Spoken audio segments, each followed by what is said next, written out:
حضرت حرم بن حیان رحمت اللہ تعالی علیہ فرماتے ہیں میں حضرت اویس کرنی کو ڈھونڈنے چل پڑا. ڈھونڈنے بھی اسے نکلا جسے کسی نے نہیں ڈھونڈا اور جو کبھی کسی کو نہیں ملے. حضرت اویس کرنی، یہ فکرہ کسی درویش نے نا حضرت اویس کرنی کے لیے کہا. یہ فکرہ پورا فیٹونی پہ آتا ہے. اسی کسی دے کچھ نہیں جے لگ دے تے نہ کوئی ساڈا دردی، کوئی جرانہ نہیں، کوئی دوستانہ نہیں. حضرت اویس کرنی کا مزار بھی کنفرم نہیں کہ کدھر ہے. بس اسی کسی دے کچھ نہیں لگ دے. کیا ضرورت ہے؟ بس ٹھیک ہے، اپنا جو ہے انداز سارے زمانے سے علیحدہ کر کے رکھا انہوں نے، علیحدہ، الگ تھلگ. تو حضرت خواجہ اویس کرنی کو ڈھونڈتے ڈھونڈتے کہتے ہیں میں گیا، کرن گیا. حضرت حرم بھی نہیں، یہ داتا صاحب نے اس کو لکھا ہے. فرماتے ہیں میں گیا تو مجھے لوگوں نے کہا وہ تو حج کرنے چلے گئے. کہتے ہیں جب میں مکے گیا تو میں نے لوگوں سے پوچھا اویس کرنی آئے تھے؟ کہنے لگے ہم تو نہیں جانتے. یہ تو میرے جیسے لوگ ہوتے ہیں نا جن کی تصویریں زیادہ نکلتی ہیں تو جن کی ویڈیو زیادہ ہوتی ہے تو لوگ زیادہ جاننے لگتے ہیں، ورنہ رب کریم کے بندے تو چھپے ہوئے چکر میں پڑے ہی نہیں. کون اویس کرنی؟ تو انہوں نے کہا کہ حضرت اویس کرنی، چہرے پر برس کے داغ ہیں، کمزور سا وجود ہے، داڑھی زیادہ گھنی نہیں. جب حالات بتائے تو کہنے لگے اس طرح کا ایک شخص آیا تھا، اس نے طواف کیا تھا. پہلے بھی دنیا کرتی ہے پر جب اس نے کیا ہے نا تو اس کے طواف نے وہ خود بھی رویا ہے اور بھی بڑے روئے ہیں. وہ جب حجر اسود پہ آیا ہے تو رنگ بدلتا دیکھا ہے. کہا وہ کدھر گئے؟ کہنے لگے پورا نہیں پتا، اتنا ضرور خبر ہے کہ ان کے انداز بتاتے تھے کہ اب مدینے جائیں گے. جناب حرم بن حیان کہتے ہیں پھر میں مدینے گیا، میں نے خواجہ اویس کو ڈھونڈا. میں نے کہا یار میں نے حضرت خواجہ اویس کرنی کو ملنا ہے، کسی نے بتایا ہے کہ وہ مدینہ شریف آئے. تو لوگ کہنے لگے ہم نہیں جانتے وہ کون ہے. لیکن نا دنیا جان گئی، دنیا میں بڑا کچھ ہو گیا. بائی نیم لوگ جاننے لگے، ہوٹلوں پہ پہچاننے لگے، سڑکوں پہ پہچاننے لگے. لیکن بات تو یہ ہے کہ جن کو پہچاننا چاہیے اگر وہ پہچان لیں پھر تو بڑی بات ہے، پھر تو بڑی بات ہے. لیکن اگر وہاں ہی پہچان نہ ہو سکے تو پھر تو معاملہ بڑا الگ سا ہے نا. عزیز بھائی، حضرت خواجہ اویس کرنی کے بارے میں پوچھا تو مدینہ شریف کے زائرین اور وہاں کے مقامی لوگ بھی کہنے لگے کوئی نہیں پتا، ہم نہیں جانتے، ملے ہی نہیں. تو کہا باریک سا وجود ہے، پرانا سا لباس ہے، برس کے داغ ہے، چہرے پہ داڑھی زیادہ گھنی نہیں، کسی کو پاس نہیں بٹھاتے. اور پھر ایک جملہ اور کہا سنا ہے روتے ہیں تو بڑے درد سے روتے ہیں، سنا ہے بھیگی رہتی ہیں پلکیں، سنا ہے ان کی پلکیں بھیگی رہتی ہیں. میں 2-4 دن پہلے کسی سے سن رہا تھا شعر، اس نے کہا تھا ایک واری میری آنکھیاں تو انہوں نے اتھرو پونجے سن ہن چسکا پہ گیا رونے دا ہر ویلے یا ہو زاری ہے. تو کہتے ہیں کہ وہ اس طرح کی اس کی کیفیت ہے. کہتے ہیں میں نے کہا یار وہی تو اویس کرنی تھے، کدھر گئے؟ کہنے لگے کوئی خبر نہیں. جب وہ آئے ہیں تو ان کے آنے کا انداز ہی نرالا تھا، سسکیاں اور آہیں نکل گئیں اس شخص کی جب وہ مدینے آیا.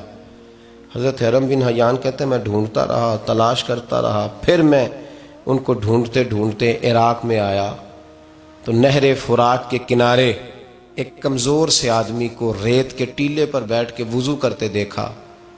کہتے ہیں جب ان کا وضو مکمل ہوا تو میں نے کہا السلام علیکم. تو کہتے ہیں انہوں نے چہرہ نہیں پھیرا، وہیں بیٹھے بیٹھے کہنے لگے وعلیکم السلام یا حرم بن حیان، یا حرم بن حیان وعلیکم السلام. تو کہتے ہیں میں نے کہا کہ من انت، آپ کون ہے؟ تو کہنے لگے وہی ہوں جسے تم مکے اور مدینے ڈھونڈتا رہا. تو کہتے ہیں میں نے کہا حضور آپ میرا نام کیسے جانتے ہیں؟ بڑا خوبصورت جملہ ہے، اللہ کرے آپ کو یہ یاد رہ جائے. سبق کبھی نہ بھولنا، یہ سبق کبھی نہ بھولنا. بابا صاحب کے مزار پہ گئے تو خالی آ گئے، داتا صاحب گئے تو خالی ایسے ہی چلے گئے. ہم فارغ لوگ تھے، کوئی کام نہیں تھا کہ بابا فرید کی گلیوں میں گھومتے رہے. ہم فارغ تھے کہ 2 بجے حضرت سلطان باہو رحمت اللہ علیہ کی جالیوں کے سامنے کھڑے رہے. ہم کو پتھر چاٹنے والے لوگ تھے کہ آدھی رات بیت گئی اور ہم بزرگان کرما والا شریف کھڑے رہے. یہ کیسے ہو گیا کہ محدث اعظم کے مزار پہ کھڑے رہے؟ ایسے ہی کوئی بات تھی؟ حضرت اویس کرنی بول کر فرمانے لگے، کہنے لگے کیا کہا تو نے کہ میں تجھے کیسے جانتا ہوں؟ فرمانے لگے تو مجھ سے پیار کرتا ہے، عارف تو روحی من روحی کا، میری روح تیری روح کی جاننے والی ہے. یہ روحوں کا رشتہ ہے، یہ خطا نہیں جایا کرتا. عرفت روحی من روحی کا، میری روح تیری روح کو جانتی ہے. یہ کیسے ہو گیا؟ کوئی ایسے لوگ تھے تو اتنی جگہ مجھے تلاش کر آیا اور میں تجھے جانوں نہ؟ یہ کیسے ہو سکتا ہے؟ یہ کیسے ممکن ہے؟ تو ڈھونڈتا رہا گلی گلی اور میں کہوں کہ میں تجھے جانتا نہیں. فرمایا حرم بھی نہ جان میں؟ ہاں میں دعا کرتا ہوں اللہ کی بارگاہ میں کہ رب کریم مجھے اور تجھے جنت میں اکٹھا کر دے. کہتے ہیں جب انہوں نے یہ دعا کی تو وہ چل پڑے. میں نے کہا حضور کہاں جا رہے ہو؟ فرمانے لگے میرا پیچھا نہ کرنا، میں کسی اور منزل کا مسافر ہوں، اور جس رستے میں چل رہا ہوں نا ان منزلوں پہ ساتھ نہیں کسی کو لیا جاتا. یہ میری اپنی ذاتی منزل ہے، اس میں پاؤں پہ چھالے ذرا سخت ہوتے ہیں. ہر آدمی کا کام نہیں یہاں چلنا، تو مجھے تنہا رہنے دے اور مجھے اپنی مرضی سے چلنے دے. کہتے میں نے منت کی تو کہنے لگے بس تو نے جد و جہد بڑی کی تھی تو تیرے ساتھ ملاقات کر لی، تجھے پہچان لیا، تیرے ساتھ بات کر لی، ورنہ میں کہہ چکا ہوں اسی کسے دے کچھ نہیں لگ دے. اسی لیے میں نے حضرت غالباً امام شورانی رحمۃ اللہ علیہ کے حوالے سے پڑھا ہے کہ قیامت کے دن جب حضرت ویسے کرنی جنت میں جائیں گے تو ممکن ہے اس وقت بھی لوگوں کو دیدار نہ کرایا جائے، بلکہ امام شورانی کہتے ہیں اللہ 70,000 فرشتے ان کی شکل کے پیدا فرمائے گا اور ان کے جھرمٹ کے اندر چھپا کے انہیں جنت میں داخل کرے گا. ملاقات کس سے ہوگی؟ صرف انہی سے ہوگی جن کے لیے انہوں نے زندگی گزار دی. یا خدا سے ملیں گے یا مصطفیٰ کریم سے ملیں گے. یہ بھی لوگ تو محبت کریں. صالحین کا پیار، نیک لوگوں کی محبت، صالحین کی محبت رستہ آسان کرتی. کوئی شک نہیں کہ زمانے میں سارے لوگ اچھے نہیں ہوتے، برے لوگ بھی آئے ہیں مارکیٹ میں، ہوتے ہیں، لیکن 2 4 5 10 بروں کو لے کر کے اچھوں کی محبت چھوڑ دیں گے، نیک لوگوں کا ذکر چھوڑ دیں گے، ان کا پیار چھوڑ دیں گے، ان کا تذکرہ پڑھنا چھوڑ دیں گے، ان کے پاس بیٹھنا چھوڑ دیں گے.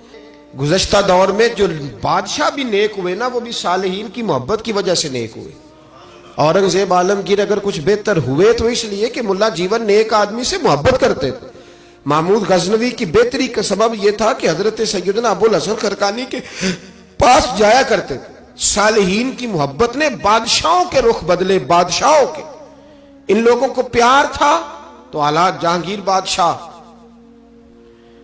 جایا کرتا تھا خواجہ اجمیر کے آستانے پر، تو لوگ کہتے ہیں کہ بڑے سخت دنوں میں بھی ہم اس کی آنکھوں میں آنسو دیکھا کرتے تھے. درد والی جگہ پہ جاتے تھے نا لوگ تو درد مند ہو جاتے. اس لیے صالحین کا پیار کبھی نہ چھوڑے، کبھی نہ چھوڑے. میرے بھائی کپڑوں پہ مٹی پڑ جائے نا تو کپڑے دھوئے جاتے ہیں، اتار کے پھینکے نہیں چاہتے. چیزیں غلط ہو جائیں تو گرد جھاڑی جاتی ہے. اس نظام کو چھوڑا. صالحین کا پیار کبھی نہ چھوڑنا، کبھی نہ چھوڑنا. رب کریم کے بندوں کی محبت اللہ تبارک و تعالیٰ کے قریب کرے گی آپ کو. اللہ کے بندوں کی محبت آپ کے اندر جلوے پیدا کرے. اور اگر آپ ان کو پڑھیں گے، میں جب پاک پتن شریف جاتا ہوں یا کسی مزار پر میں کھڑا ہوتا ہوں نا تو وہ جو حالات پڑے ہوتے ہیں نا ان بزرگوں کے وہ سامنے آتے ہیں کہ یہاں خواجہ نظام الدین محبوب الہی تشریف لائے. دیکھیں نا اگر کوئی بندہ سوچے تو ہو سکتا ہے کہ اس کا کلیجہ پھٹنے کو آئے جب خواجہ نظام الدین صاحب کہتے ہیں کہ جو باب جنت ہے نا بابا فرید صاحب کا، کہتے ہیں ایسے ہی باب جنت نہیں. فرماتے ہیں جب بابا صاحب کا وصال ہوا تو بابا صاحب وہیں لیٹے ہوئے تھے جہاں آج ان کی مزار ہے، اور ان کے سرانے بالکل جس جگہ کو لوگ باب جنت کہتے ہیں وہاں میں نے رسول پاک کو کھڑے ہوئے دیکھا ہے. اب کوئی آدمی حضور کی خوشبو محسوس، اس کا ایک ارادہ بن گیا نا کہ یہاں حضور کھڑے تھے، اس پر کیفیت کیا طاری ہوگی، اس پر انداز کیا ہوگا، اس پر وارد کیا ہوگا، وہ کہاں پہنچ جائے گا 1-2 منٹ کے اندر.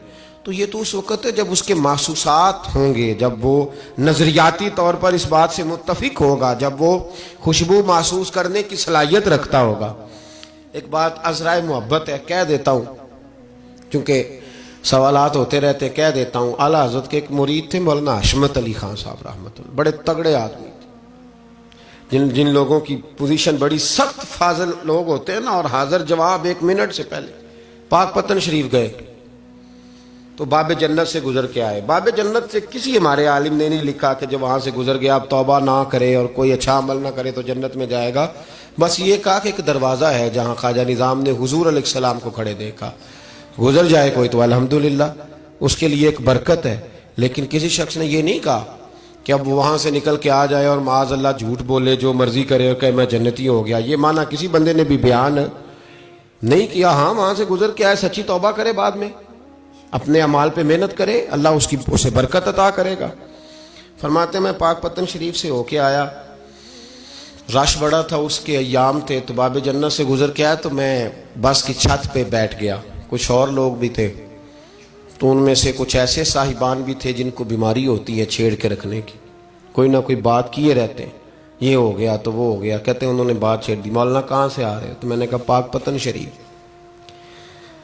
تو کہنے لگے کہ آپ وہ بہشتی دروازہ جس کو کہتے ہیں باب جنت، وہاں سے بھی گزرے ہیں؟ کہنے لگے الحمدللہ، لائن تو بڑی لمبی تھی پر موقع مل ہی گیا ہے، گزر گیا ہوں وہاں سے۔ تو کہتے ہیں مجھے سونگنے لگ گئے۔ کہنے لگے پھر تو آپ جنتی ہو گئے ہوں گے، پر آپ کے پاس سے جنت کی خوشبو نہیں آ رہی۔ تنزیہ، انہوں نے کہا تنزیہ۔ تو کہتے ہیں انہوں نے طنز کیا تو مجھے بھی حق حاصل تھا، جواب در جواب کی تو اجازت ہونی چاہیے نا۔ میں نے کہا مولانا کیوں، آپ کیوں سونگ رہے ہیں؟ کہنے لگے میں نے حدیث پاک میں پڑھا ہے کہ جنتی 500 سال بھی دور ہوگا تو اس کے پاس سے خوشبو آئے گی، یعنی 500 سال لگیں گے ابھی اس تک، تو پھر بھی جنت کی خوشبو آئے گی، تو آپ سے تو کوئی نہیں آ رہی۔ کہتے ہیں میں نے ان سے کہا آپ نے ایک حدیث پڑھی ہے، اگلی بھی پڑھ لینی تھی، حضور نے فرمایا جہنمی کو جنت کی خوشبو کوئی نہیں آئے گی۔ یہ نہیں پڑھی آپ نے حدیث، یہ نہیں نظر سے گزری؟ تو کہتے ہیں اب وہ مولانا مجھ سے معذرت کرنے لگے، کہنے لگے یار آپ تو ناراض ہی ہو گئے۔ تو میں نے کہا بھی آپ نے کیوں چھیڑی بات؟ میں نے آپ سے کوئی ڈسکس کیا؟ آپ نے پوچھا کہاں سے، پھر آپ ہی نے کہہ دیا کہ وہاں سے گزرے کہ نہیں جنتی دروازے سے، اور پھر آپ نے ہی اعتراض کر دیا، تو پھر ہمیں اتنا تو حق حاصل ہے نا۔ ہم آپ بھی کرتے ہیں تو ہو جاتے ہیں بدنام، اور تم قتل بھی کر دو تو چرچا نہیں ہوتا، ہمیں بھی تو حق حاصل ہے نا، اتنا تو جواب در جواب ہم دے سکتے ہیں۔ تو بھائی اس لیے صالحین کی محبت کبھی نہ چھوڑیں، اللہ کے بندوں کا پیار کبھی نہ چھوڑیں، کسی بزرگ کا ذکر ہو، کسی صحابی کی بات ہو، اہل بیت حتیٰ کہ انبیاء کرام علیہ السلام، اللہ کے انبیاء کی محبت، ان کی تعظیم، ان کا اکرام اپنے دل میں بٹھائیں، اس کو جگہ دیں۔ یہ تکمیل ایمان کے لیے بڑا ضروری ہے۔ فقط استکمل الایمان کے لفظ آئے حدیث میں، اگر تکمیل ایمان چاہیے تو اللہ کی رضا کے لیے لوگوں سے محبت کرنی چاہیے۔ اللہ عمل کی توفیق عطا فرمائے۔